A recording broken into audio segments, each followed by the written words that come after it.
사랑하는 성도 여러분, 평안하셨습니까? 오늘 하나님의 말씀은 사도행전 13장 39절 말씀이 되겠습니다.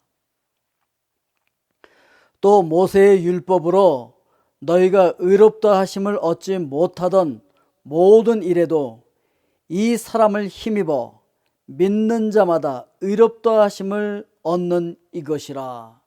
아멘. 모세의 율법으로 너희가 의롭다 하심을 얻지 못하던, 그렇죠. 모세의 율법 그렇게 이야기하고 있는데 왜 모세의 율법이라고 얘기하느냐면은 모세가 시내 산 위에 올라가서 하나님께로부터 계명을 받잖아요. 그래서 모세를 통하여서 하나님께서 모세에게 계시해 주신 대로 모세가 성경을 기록하잖아요. 그래서 창세기, 출애굽기, 레위기, 민수기, 신명기까지 5권을 기록하는데 그걸 모세 오경이라고 이야기하죠. 자, 그래서 모세를 율법의 대표자다 이렇게 이야기하고 있는 거예요. 자, 그런데 이 율법을 보면요, 율법의 기능이 3가지가 있어요. 그걸 율법의 제3용도, 용법 또 이렇게 이야기를 하고 있는데요. 첫 번째, 이 율법은 어떤 역할을 하느냐 하면은 시민적인 용도라고 해서 죄를 억제하고 이런 건 죄야, 이렇게 하지 마, 이렇게 죄를 억제하는 용도로서 이 죄가 세상에 관영해지는 것을 막는 그런 용도로 사용되어지고, 하나님께서 뭐를 죄라고 얘기하시는지 그걸 알게 하시는 것이죠.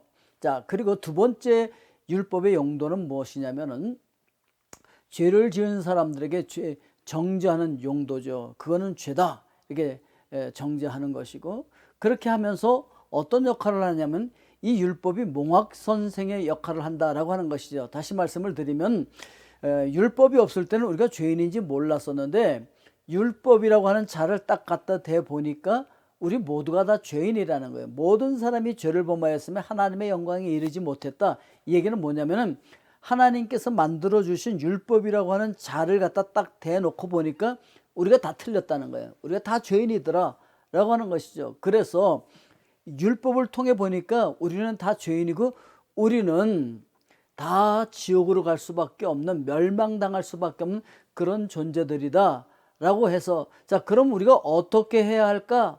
그때 알게 되어지는 것이 우리를 위해서 하나님께서 예수 그리스도를 보내주심으로 말미암아 죄인들이 예수 그리스도께서 이루어놓으신 그 의를 받아들이면, 즉 나의 죄를 위해서 십자가 위에서 죄값을 다 갚아주시고 죽으시고 부활하심으로써 우리 구원을 다 완성해 주신 이것을 그냥 우리가 믿음으로 받아들이면 구원을 얻게 되어진다라고 하는 것이죠. 바로 이것이 몽학 선생의 용도라고 하는 거예요. 자, 그래서 율법은 우리를 예수 그리스도에게로 인도해 주는 역할을 한다라고 하는 것이죠. 이것은 바로 칭의와 관련이 있는 것이죠. 그래서 하나님께서 우리를 믿는 자들을 의롭다 이렇게 칭해 주신다라고 하는 것이죠.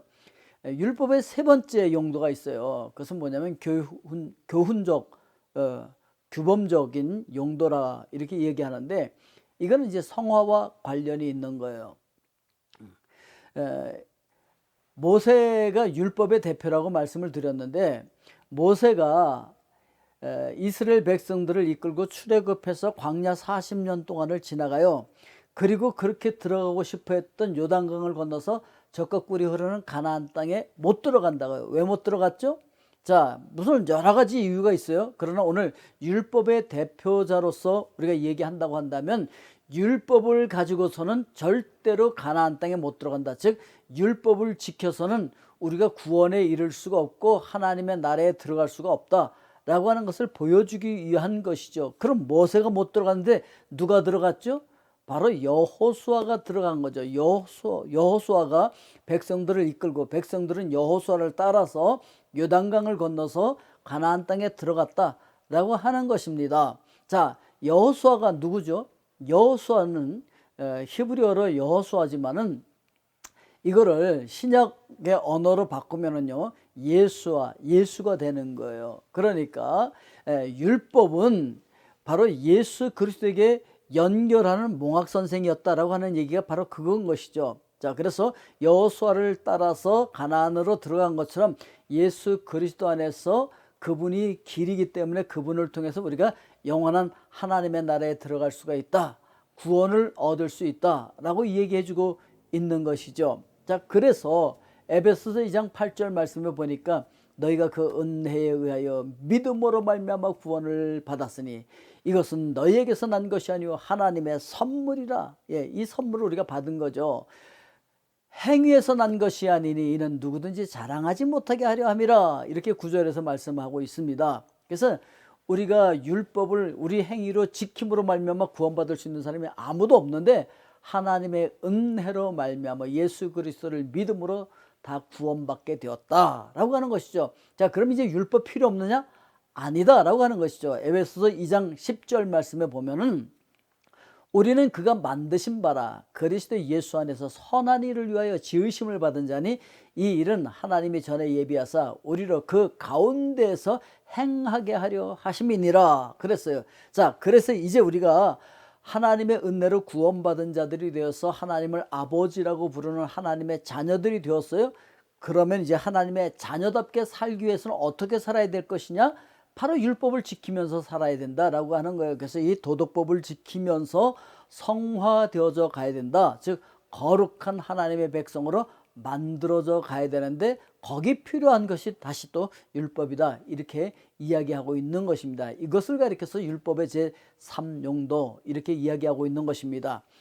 우리는 우리의 행위로서 구원받을 수 있는 사람은 아무도 없고 모두가 다 죄인입니다. 그러나 하나님께서 그 죄를 우리가 깨닫도록 율법을 주셔서 우리는 다 멸망받을 수밖에 없는 자들인데 예수 그리스도께서 나를 위해서 십자가에서 죽어주시고 부활하셔서 구원을 완성해 주셨다라고 하는 것을 믿음으로 받아들이게 되어지고, 그것을 믿는 우리들은 이제 하나님의 자녀답게 말씀을 지키며 거룩하게 성화되어져 가야 한다라고 하는 것입니다. 자, 2022년을 하나님께서 우리에게 허락해 주셨는데 이 한 해 더욱더 거룩하게 성화되어져 가시는 여러분 모두가 되실 수 있기를 주님의 이름으로 축복드립니다. 아멘. 기도하겠습니다. 사랑의 아버지 하나님, 감사와 찬송과 영광을 올려드립니다. 우리 힘으로는 우리가 율법을 지켜서는 절대 구원에 이를 수가 없고 의롭다함을 받을 수가 없는데 바로 예수 그리스도를 통하여서 예수 그리스도께서 나를 위해서 십자가에서 죽으시고 부활하심으로 구원을 완성해 주신 이것을 믿음으로 받아들일 때 우리가 하나님의 자녀가 되어지는 것 감사합니다.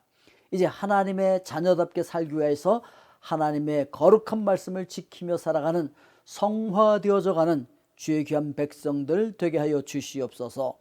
예수 그리스도의 이름으로 기도하옵나이다. 아멘.